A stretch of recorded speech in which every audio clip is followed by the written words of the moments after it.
you see what I mean? Sure. So my question to you is as follows: how can you account for that? How can I account for something being so finely tuned? How can you account for the reality that we see around us of design, the reality of design? I mean, we're living presently. Yeah. We have no concept of what happened 100 million years ago. Because we have no account for it. So therefore, we cannot compare what we have currently to what was before, because that might have been completely different. Yeah. So I'm guessing you don't believe in evolution. Well, I mean, it depends on how you define evolution. Okay. Evolution is a valid scientific, if you're talking about Darwinian evolution, it's a valid scientific model for the data, the biological and the fossil record data. Well, that's a 21st century construct. Okay. And science, as we know from the philosophy of science, is a constantly evolving thing. Right. And just like we had steady state theory and now we have Big Bang cosmology, it's possible that we have today neo-Darwinian evolution, but tomorrow we'll have something else. And in fact, neo-Lamarckian evolution is taking, it's putting its mark in the biological world. So that's my stance on evolution. It's a valid scientific model, but it's not an ultimate truth. Okay, so it's only valid for the 21st century. Come 22nd century, we'll find something different. We don't know if we'll find something different or not, but we have problems of induction in science generally, so we can't generalize all of science or the future record or how science will be in the future with today's findings. In fact, with something really interesting one of my friends told me about was that actually, according to Henry Gee was one of the writers of Nature magazine. I think he had like a Nature magazine is probably the most prestigious journal on evolution, scientific enterprise and stuff. And he said that we don't have more than 99% of the fossil record. We don't have more than 99% of that information. Okay. So our assumptions about, for example, the theory of evolution is based on literally the 1%.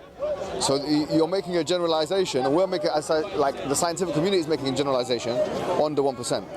But what we say about the theory of evolution is neither here nor there, because we're here, the idea of design, as I said to you before, is perceived. Okay. So I was talking about somebody recently, we were talking about the idea of beginning. So evolution obviously it's a process, it happens, right? In any religion there's a beginning. What's your concept of beginning? Because if there's a beginning, for example, Christianity got Adam and Eve, that was the beginning. That happened from them, from their decisions, created good, evil, humanity. Is there a concept of beginning? In Islam, because I'm Muslim, so in Islam, we do have a concept of beginning. First and foremost, if you want to talk about beginning, basically, just to kind of give you, because I'm going to be using terms, right? So we believe in the Quran and the Sunnah. The Sunnah is the sayings of the Prophet Muhammad, the words of his words, which we say he also was revealed to him from God. That's our contention, right? So in the Sunnah, there's a hadith. A hadith is a saying, which says, "Kana Allah wa lam yakun shay." So there was God and there was nothing with him. There was nothing else there. So the absolute beginning. Okay, already that's contradicted so many things. Okay, go ahead. So straight away, all I can think of is this guy that mentioned at the beginning the word was with God, right? So contradiction straight away. Say that again. There's nothing with God at the beginning, but then there is word with God at the beginning. Okay, no, that's a good question. God, what is the beginning? What is God? Very good. Why is word capitalized? I think the word with creation, you're right about that. Carbon, what is? Do you know what I mean? Yeah, absolutely. So many questions. It's definitely a seeming contradiction. So here I would answer it in the following way. I'll say to you, the word was with God and the word was God is the Bible, not the Quran, first and foremost. Okay, but going back, it's come from the same place. Somebody who has stood here, mentioned that it came from the same person, Angel Gabriel. I understand. The word comes from the same person. So if it comes from the same person, it should be the same word. So it's contradictory. One more thing, the biblical text, we don't believe is fully intact. So we believe parts of it are true and parts of it are not true. How do we decipher what's true and what's not? Okay, so we believe that we'll come to it, but can we put it as an asterisk and we'll come to it? Yeah. Yeah, we'll come to it. So just to let you know, for the purpose of coming, like because we're building at the moment incrementally. I'll definitely mention the answer to that question. But the reason why, in a nutshell really, is we believe that the Quran sifted all of the things that came before it in terms of corrupted things that have been omitted from the corpus, from the revelatory corpus, and things that have been put into it, inserted into it. Right. And that was why there was a need for the Quran, because it's the final testimony. It's the final testament. I thought the Quran was the direct word of God. It was, yeah. It is, yeah. So it's sieved. no. So we're saying it sieves that which comes before. Okay, maybe my terminology wasn't precise. So I apologize for that. It means that some things come through, some things don't. No. If you get the Bible and you put it through the truth sieve, you'll have the Quran at the end of it. But how do we decide what's true and what's not? Yeah, so we would say that since the Bible was not preserved, according to our perspective, there was a need for another revelation to come down which would be preserved, which would basically reinforce the true parts of the Bible and clarify the faulty parts of the Bible. There's faulty parts of the Bible? Yes. According to the Quran is one of the words of the names of the Quran is Al-Muhaymin.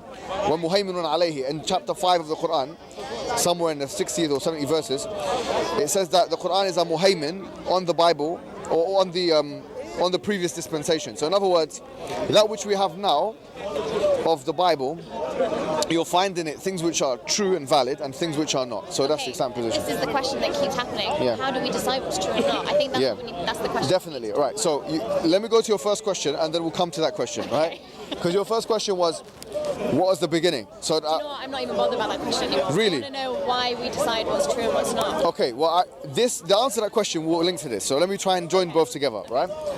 So we believe that the one and only is God. That in a biblical term, he's the Alpha. So he was always there. Okay? Actually, I'm gonna side note, but this is something we'll talk about later. Why did we decide that it was a man? It's not a man. It's not a man. It's not a man. We say him and Alpha. Yes. Alpha is a biblical term. I said this anyways. So it doesn't necessarily mean. It's not No. The word Alpha, not Alpha male. The word Alpha, the Alpha and Omega. Alpha means the beginning. Right. Okay. Right. Okay. No, you're absolutely right. God is genderless according to us. Interesting. Okay. Right. So, in fact, in chapter 42 of the Quran, verse 10, it says, "Laysa kamithlihi shay'un wa huwa as-sami' al-basir," that there's nothing like him at all, and he is all seeing, all hearing. He. The word he is in the. It's not gender. Yeah. So when we say he, once again, it's just the default of some languages. So it's just us that social constructed it to be a masculine. Absolutely. Yeah. So. But language has to be, basically words have to be in conformity with linguistic norms. So from an Islamic perspective, huwa, which is the third person pronoun which references things, so damir, it is the default. So in most cases, if you're talking about anything, you say huwa. But sometimes that it can apply to male and female. Hum can apply to male and female. But anyways, the point being is this. Going back. So God was there, nothing else was there. So God created a variety of different things, of which the universe was one of them. He created it with precision and design. Usually when I have this discussion with atheists, I take him the other way around. So I say to them, look at the design, what must be the characteristics of the thing that put this into effect? And they would say to me, well, it had to have intelligence, it had to have the power. I disagree, but okay. Well, some of them would say that, some of them would disagree as well, right? It would have to have intelligence, it would have to have ability to put things into motion, etc., because that would be the logically deductible thing that you would infer from design, a designer usually of some sorts. So, unless you believe in randomness, which you can't prove. No, I don't believe in randomness. I believe in organic energy, which is elements, which is chemical reactions. That's fine. Something that needs intelligence. It just it's natural. But your question now, which is the good question. Right, no, your question, which was a very valid, legitimate question, was as follows. You said, how can we know if something is true? Now, this is my proposition to you. Everything in terms of the disciplines of every single any discipline this world has ever known has been criticized from its base. And there is faith attached to everything. Even if we're talking about formal logic, and if we're talking about mathematics, and if we're talking about science. We talked about science already, how it's moving forward, and there's problems of induction and theory-ladenness and all kinds of philosophical things which the philosophers of science talk about. In mathematics, Kurt Gödel talked about how actually there are some interesting paradoxes that can be seen in mathematics and his incompleteness models. In logic, there have been many that have criticized logic, including Immanuel Kant in 1790, who wrote a critique of pure logic, who I think stole from a previous scholar, which is an Islamic scholar even called Ibn Taymiyyah, who wrote a similar book called Ar-Raddu al-Manatiqa, the response to the logicians. Anyways, okay, just everything. Summarize. So we're basically saying within maths, we look at what is real and we look at what is not, and therefore we decide whether it's true and whether it's false. What I'm saying is this. What I'm saying is this. I'm trying to give you a true standard of some sorts. What's your true standard? I'm saying that if we wanted to be as skeptical as possible, we can find things to criticize every field in the world. And we can find reasons not to believe in maths, not to believe in science, and not to believe in formal logic. Okay, but this is a man-made construction. So we're taking something from a godly word and we're deciding what is true and what is false. But why do we have that right to decide what is true? I don't even believe in the word of God. I'm just trying to understand what makes sense, being able to choose and pick from different sources from the Bible, so, and therefore create realities within our society. So I will say to you this. I will say to you there are two things that we inherently use as human beings, and I'm sure you use them in your daily life. Okay? One is a probabilistic, and I will call it an epistemic, probabilistic reasoning. Okay? An epistemic, probabilistic reasoning. Okay? What is this? So for example, if I, by virtue of probabilistic reasoning, think that if I, for example, jump up, that I will come back down. Yeah, that would be for me a rational belief to have, and I will have that belief. That if I jump now, if we jump right now, that I will not fly, basically, that I will come back down on the earth. I say this because of basically my experience and because of probability, epistemic probability. So that's one of our true standards. So one, we said epistemic probability. Number two, which is for me even stronger than this, is our first person subjective experiences. There are some things which cannot be proven using a third person narrative. So for example, consciousness, the mind, mathematics, all of those things can't be proven using a third person narrative. You can't put mathematics under a microscope, you can't put your mind under a microscope, and you can't put your consciousness under a microscope. We believe in consciousness because we are conscious. And by the same token, we will say that Muslims believe in God because we believe that this is an inherent belief. Yeah, so we are, to take René Descartes' words, born with the signature of God in us. And by the way, there is some sociological and anthropological work that's been done on this. Like, for example, in Oxford University, 2011, they said that human beings, and they've done a study on like children, like I don't know how many different countries, but it was a multi-million pound study that was done by Dr. Barrett, something Justin Barrett or something, is it Garrett or something? I can't remember his name. The point being is that they said doing this multidisciplinary kind of, using a multidisciplinary approach and doing this study, they said that human beings are inherently believing in a higher being, right? So the question is, how can we explain that? So we say this is explicable because of the first person subjective experience. The idea that there is a higher power and intelligence, that there is some kind of transcendent being that controls the affairs of the universe is something which I would argue is we believe naturally until we're socialized to believe in otherwise. Right. Which is exactly what the Prophet told us. He says, I mean, it doesn't matter about the Prophet because we've already established it's something that we believe within, from mind. Yes. And then social construct comes later. So what the Prophets come to do from an Islamic perspective is just reinforce that which you already know. Which is why the Quran is actually referred to, one of the names of the Quran is as dhikra. Dhikra or dhikr. Sorry. Dhikr is basically a remembrance. So it's dhikr, it's a remembrance. It's there to remind you that which you already know. That's all that the Quranic, or I would even argue all the prophets came with.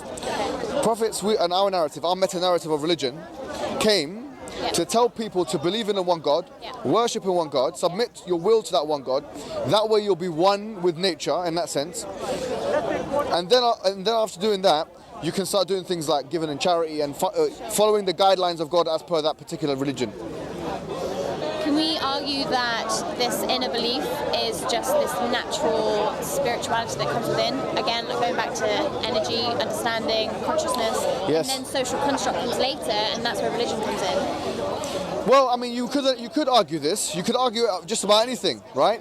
But the point is, arguments are just words unless they're backed with evidences. Okay. And evidences have to be probabilistic or first-person subjective in order for us to accept them.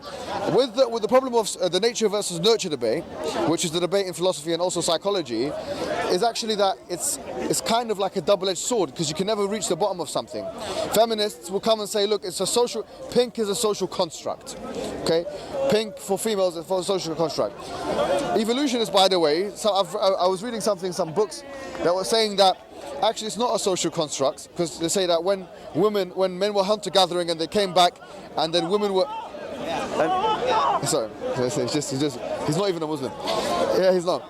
And so when they were cutting, like for example, they come with meat, and then women would usually cook to cut up meat, and they see blood, so that would become part of their psyche. And I've seen weird things written about this, but the idea is, to what extent is something a social construct is a question that cannot be answered in a definitive way in most cases. Right. In some cases you can, but in a definitive way it's very difficult. So for someone who's secular and anti-religious, they'll say, listen, religion is the opiate of the masses, and it's a social construct. The religious person will say, actually, religion is not a social construct, it's a divine thing. You have it, it's a spiritual first-person reality anyways, and then we have the arguments back and forth. So you can make an argument for or against, but you can never get to the bottom of it, because I don't think you can reach that kind of definitiveness. That we can agree on. Yeah. All right, I'm going to have to go.